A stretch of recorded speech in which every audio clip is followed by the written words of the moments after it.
with Carol and Prash, where we strive to deliver topical insights and tools in a box. My name is Prash K, founder and CEO of Stress to Success, and with me is, as ever, Carol Spears, CEO of Carol Spears Group. Carol, let's get right to this episode. Today, we want to talk about keeping a healthy work-life balance whilst still working from home. Carol. Yeah, a challenge, Prash, a real challenge, quite honestly, because we weren't necessarily made to work at home. We went to work. We were used to getting up in the morning at 6 o'clock, going to work, etc., and coming home in the evening. All of a sudden, we're thrown in at the deep end and we have to work from home. So you may be looking at things like childcare issues, homeschooling. Some schools are going back 1st of June. Not everybody is, so you're managing that. You may be managing your partner and they are living at home with you 24/7. Well, when you got married, you didn't necessarily think you were going to be together 24/7. And it is a challenge for many. Let me tell you, there is many relationship challenges along the way. And so you start taking yourself into binge eating and drinking and all that kind of stuff. So that can happen. So I think it's really important at times like this to be aware of more, your mornings, your lunch times and your evenings, to make sure that you're getting time for you to make sure that you're looking out for yourself and your own health and well-being and other members of the family, because you may have to negotiate with them. What is it that you want? What is it that I want? And to negotiate with them accordingly. But what do you think about it, Prash? I totally agree that there needs to be some healthy balances. And I think this, for me, I like to see this as a time to bring out our Indiana Jones. This is the time where we can be the inner adventurer. And I'll say that in two ways. For any of us, whether we're employed, self-employed, whichever phase we are in our career, this is an opportunity for us to experience how it can be to uncover new aspects of ourselves and how we interact, our dynamics with our household. And it gives us a chance to actually start to heal certain wounds that may have existed, to build certain relationships that were neglected, including the relationship with ourselves. And I'm getting a little bit woo-woo here, but really now is as great a time as ever to introspect, to know thyself, to be able to dive within and become our own inner Indiana Jones, the adventurer who is not as scared to excavate and uncover those things that have been lying inside, those old dreams that have been forgotten about, or those old demons that needed to be faced. And what better time to do it when we have some time at home, as long as we balance things up. Back to you, Claire. Yeah, I think what you've said there, Prash, is really relevant, highly relevant.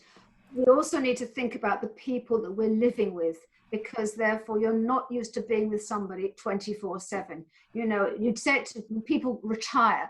They say, the wife or the husband, whoever's retiring, say, I married you for life, but not for lunch. And that is relevant because all of a sudden, husbands and wives are saying, well, what's for lunch? What do you mean, what's for lunch? I don't do lunch, I do dinner.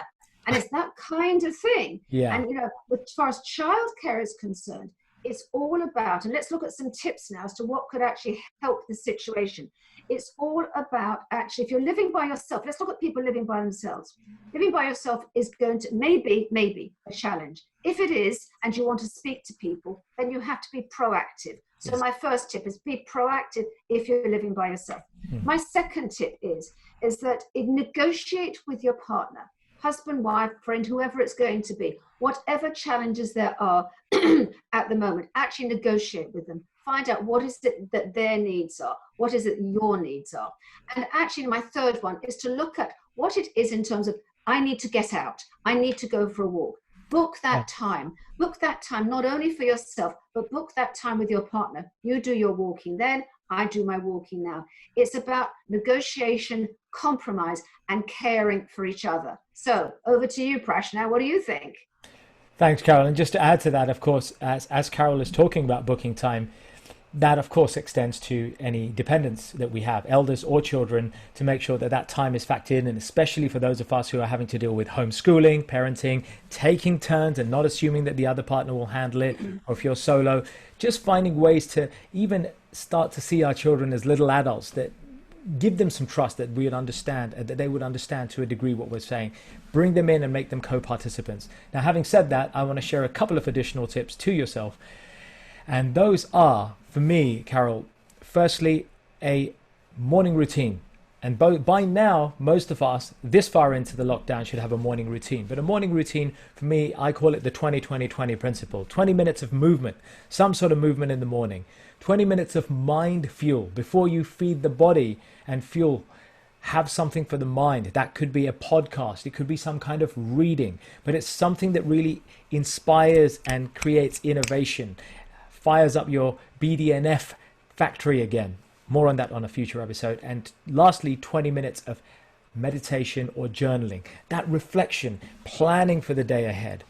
That's one tip. Set up a morning routine if it's not already there. Try the 20-20-20 or 10-10-10. And one other thing, binge. Where you mentioned this, binge watching Netflix and all that, we can all do that. But I would like to invite you, if you're watching this, to binge on a new hobby or a new practice, maybe something you can do with a family member, so you start to bring them into it as well. Something that you could do together as a family or as a household unit, or maybe by yourself. It could be a new language, something to do with the arts, music, or an outdoor pursuit. And here are some of the best benefits for this. It increases your dopamine, your serotonin levels, your endorphins are raised. It improves cognition, improves your immune system, and ultimately it improves innovation and productivity, stuff that I always love helping clients with. And that and so many other reasons, I think, added to the ones that you said, Carol, are reasons why this work-life balance is so important. I guess that's it from me. Carol, any last words? No, that's fine for me as well. Just look after yourself, look after your health and well-being, and look after the family, and talk and communicate.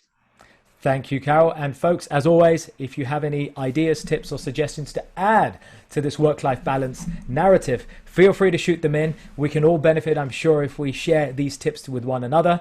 And let us know if there's any particular pressing topical matter you would like us to cover on Behind the Lens. That's it from me as well. Prash, take care. Peace out. And bye from me as well. Bye for now. Bye for now.